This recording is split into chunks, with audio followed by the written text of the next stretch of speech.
গণ অধিকার পরিষদ সভাপতি নুরুল হক নূরের শারীরিক অবস্থা ধীরে ধীরে উন্নতি হচ্ছে, কমে আসছে মস্তিষ্কের রক্তক্ষরণ।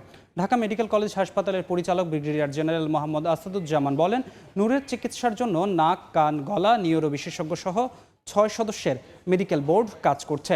সবশেষ সিটি স্ক্যান রিপোর্টে নূরের মস্তিষ্কে রক্তক্ষরণ কমে এসেছে বলে জানান চিকিৎসক। খুব দ্রুত তাকে আইসিইউ থেকে সাধারণ বেডে নেওয়া হবে বলেও জানান তিনি।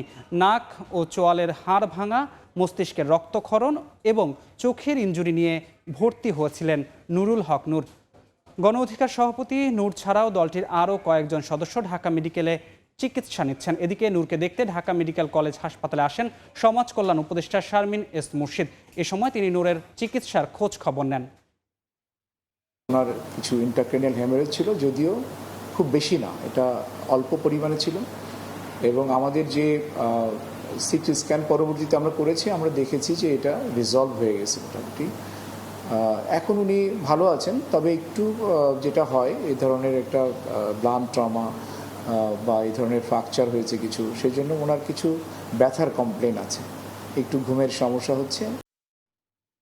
এই মুহূর্তে ঢাকা মেডিকেল কলেজ হাসপাতালে আছেন রিপোর্টার তোহা খান তামিম। সরাসরি যাচ্ছি তার কাছে।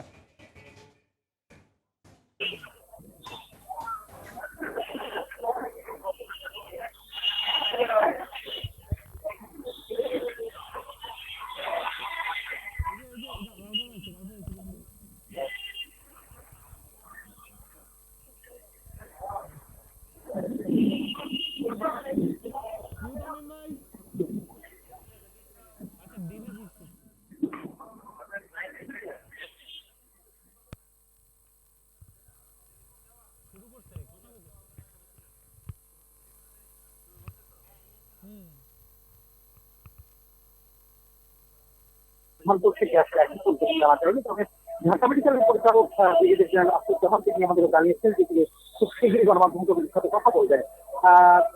নুরুল হক নূরের যে পরিস্থিতি, তিনি এর আগে জানিয়েছিলেন যে তার যে নাক এবং তোয়ালের যে হাড় ভেঙে গেছে, সেটা আসলে হাড় তো আসলে বেঁচে যায়নি বা সরে যায়নি, সেটি এমন অবস্থায় আছে যে তিনি বলা হচ্ছে চিকিৎসকদের ভাষায় সেটি হিলিং হয়ে যাবে। যদি কিছু পর্যাপ্ত বিশ্রাম সেটি নেওয়া হয় এবং পর্যাপ্ত রেস্ট নেওয়া হয়, তাহলে কিন্তু সেটি আসলে প্রথমে সেটি আপনার স্বয়ংক্রিয়ভাবেই সেটি হাড়টি আসলে ভালো হয়ে যাবে। তো সব মিলিয়ে বলা যায় হাড়টি জোড়া লেগে যাবে। তো সব মিলিয়ে বলা যায় যে তার রক্তক্ষরণ সেই বিষয়টি সেটিও কিন্তু কমে আসছে সিটি স্ক্যান রিপোর্টে। তো তার যে উন্নতি ধীরে ধীরে উন্নতি হচ্ছে এবং খুব দ্রুতই তাকে আইসিইউ থেকে নিবিড় পরিচর্যা কেন্দ্র থেকে তাকে সাধারণ বেডে নেওয়া হবে বলে চিকিৎসকরা জানিয়েছেন। তো সব মিলিয়ে বলা যায় হাড়টি জোড়া লেগে যাবে। তো সব মিলিয়ে বলা যায় যে তার রক্তক্ষরণের যে বিষয়টি সেটিও কিন্তু কমে আসছে সিটি স্ক্যান রিপোর্টে। তো তার যে উন্নতি সেটা আসলে ধীরে ধীরে উন্নতি হচ্ছে এবং খুব দ্রুতই তাকে আইসিইউ থেকে নিবিড় পরিচর্যা কেন্দ্র থেকে তাকে সাধারণ বেডে নেওয়া হবে বলে চিকিৎসকরা জানিয়েছেন।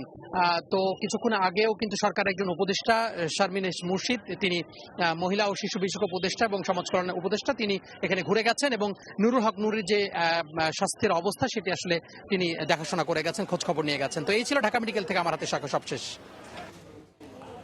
সরাসরি যুক্ত ছিলাম ঢাকা মেডিকেল কলেজ হাসপাতাল থেকে।